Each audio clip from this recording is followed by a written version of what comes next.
आज हम इस वीडियो में रक्षाबंधन के लिए स्पेशल रसगुल्ले बनाएंगे। मैंने कई वीडियोस में कमेंट देखे कि जिसमें कई लोग कहते हैं कि उनके रसगुल्ले चाशनी में डालते ही फट जाते हैं या फिर उनमें घुल जाते हैं। एक बार आप मेरी रेसिपी को ध्यान से देखिए और फिर ट्राई कीजिए, आपके रसगुल्ले भी बिल्कुल परफेक्ट बनेंगे। तो चलिए बनाते हैं। इस रेसिपी को बनाने के लिए हमें सबसे पहले कढ़ाई में दूध ले लेना है। मैंने 700 से 800 ग्राम दूध लिया है। हमें कम फैट वाला दूध यूज़ नहीं करना है, नहीं तो रसगुल्ले अच्छे नहीं बनेंगे। अब हमें दूध को एक बार उबाल लेना है, लेकिन अगर दूध पहले से उबला हुआ है तो उसे बस थोड़ा सा गर्म ही करना है। इसके बाद एक कप में थोड़ा सा नींबू का रस डालकर उसमें पानी मिक्स कर लीजिए। इससे क्या होगा कि जो हम दूध से पनीर बनाएंगे ना, वो एकदम से नहीं बनेगा बल्कि धीरे धीरे बनेगा। दूध उतना गर्म ही लेना है जितना गर्म हम पीने के लिए यूज़ करते हैं।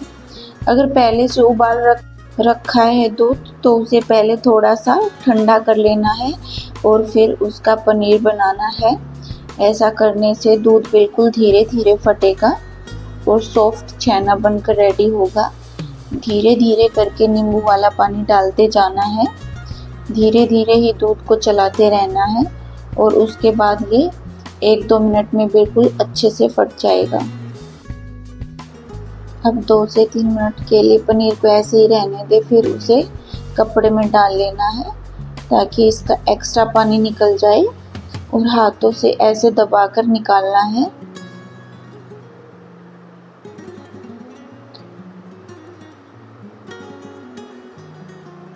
जब लास्ट में इस तरह से दूध जैसा निकलने लगे तब ये बिल्कुल रेडी है। अब हमें इसको एक प्लेट में निकाल लेना है। प्लेट में इसको निकालकर अच्छे से मैश करना है। हमें इसको 1 मिनट के लिए बिल्कुल अच्छे से मैश करना है।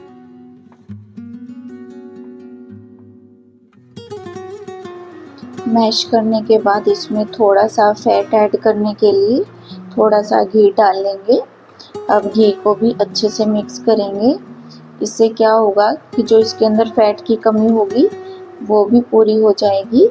अब रसगुल्ले फुलाने के लिए हमें 2 पिंच तक बेकिंग पाउडर डालना है। थोड़ा सा लिक्विड के लिए पानी डाल लेंगे ताकि बेकिंग पाउडर एक्टिवेट हो जाए और अच्छी तरह से इसमें मिक्स हो जाए। अब बाइंडिंग के लिए इसमें 1.5 चम्मच कॉर्नफ्लावर यानी कि अरारोट डालेंगे और आधा चम्मच सूजी डालेंगे। सूजी से अच्छी तरह से बाइंडिंग हो जाएगी। अगर कॉर्नफ्लावर नहीं है तो आप मैदा भी डाल सकते हो। मिक्स करने के बाद डो बिल्कुल रेडी हो जाएगा। अब देखिए बिल्कुल रेडी हो गया है। अगर डो बहुत टाइट लगे या फिर यूँ लगे कि ये फट रहा है तो उसको थोड़ी देर के लिए फ्रिज में रख देंगे। मैंने इसको फ्रिज में रखा था क्योंकि मेरा डो फट रहा था। फ्रिज में रखने के बाद हमारे रसगुल्ले बिल्कुल परफेक्ट बनेंगे।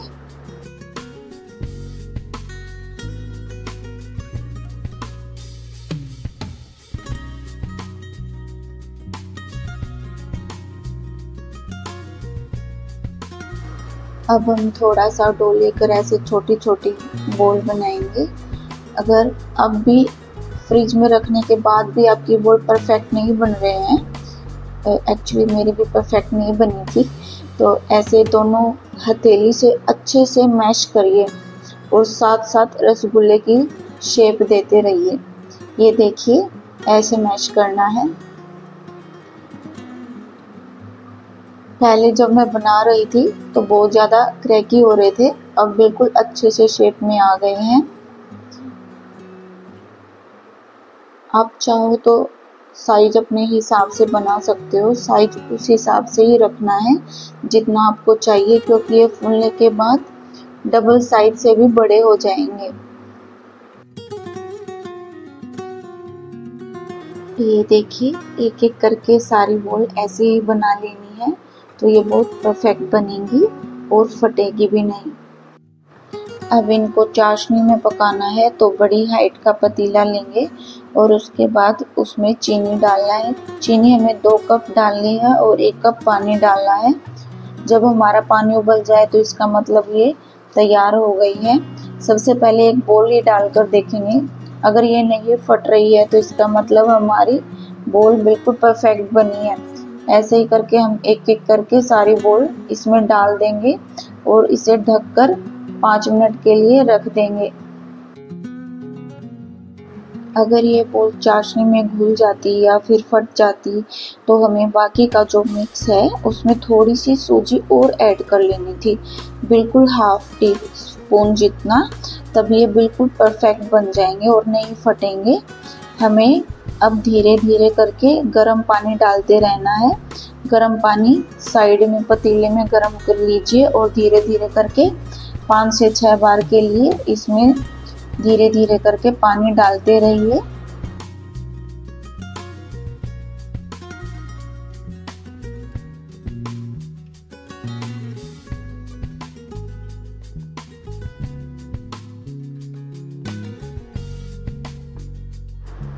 ये देखिए इनका साइज एकदम डबल से भी ज़्यादा हो गया है।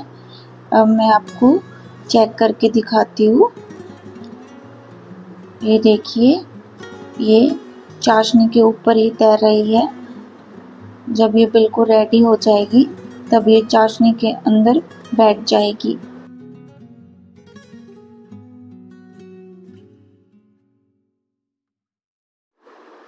हमारी बोल ऊपर तैर रही है, इसका मतलब ये अभी कच्ची है।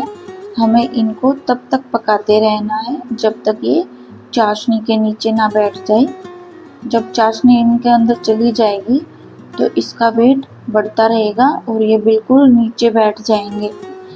जब तक ये नीचे नहीं बैठते तब तक हमें धीरे धीरे करके गर्म पानी डालते रहना है।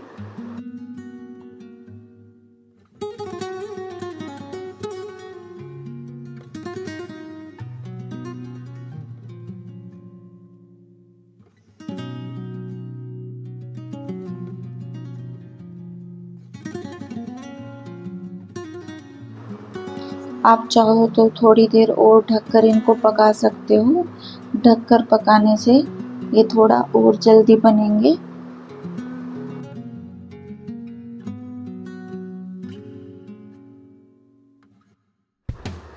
अब ये देखिए चाशनी रसगुल्लों के ऊपर आ गई है, तो इसका मतलब ये बन गए हैं और इस स्टेज पर हम गैस को बंद कर देंगे।